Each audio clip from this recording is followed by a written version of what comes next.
তো তোমরা তো জানো পৌষ মাস মানে পিঠে পুলি। আর এই চালগুলোকে আমার মা একদিন রাতে ভিজতে দিয়েছিল জলে, তারপর রোদের দিকে শুকাচ্ছিল ভালো করে। আর তারপরে আমার মা জেঠিমাদের বাড়ি চলে গেছে ঢেকিতে আর কি চালগুলোকে কুটবে বলে। তারপরে তো এদিকে আমি খাবার খাচ্ছিলাম বাড়ি এসে একাই, যেহেতু মা বুনি কেউ নেই আর তেমন কিছু রান্না করেনি, যেহেতু আজকে ঢেকিতে চালগুলোকে কুটবে। তো এখন যাচ্ছি আমি ওই জেঠিমাদের বাড়ি, মাসি বুনু আরও সবাই আগেই চলে গেছে। এইটা হচ্ছে দিদিমা, এই যে আমার মাসি, এই যে আমার মা বুনি কাকি তোমাদেরকে ব্লক আসবে, ঠিক আছে? দাঁড়া দাঁড়া, ও বড় মাঝে টাকা এ বুনি।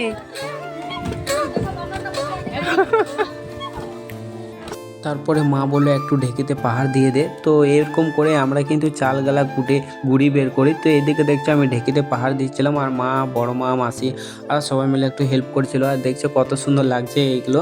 আর তারপরে দেখো অনেকগুলা গুড়ি বের হয়ে গেছে। তো এইদিকে একটা কাকিমা চেলে দিচ্ছিল আমাদেরকে, আর এদিকে একটা জেঠিমা চালছিল। আর এইদিকে দেখছো আমাদের অনেকগুলা গুড়ি কোটা হয়ে গেছে।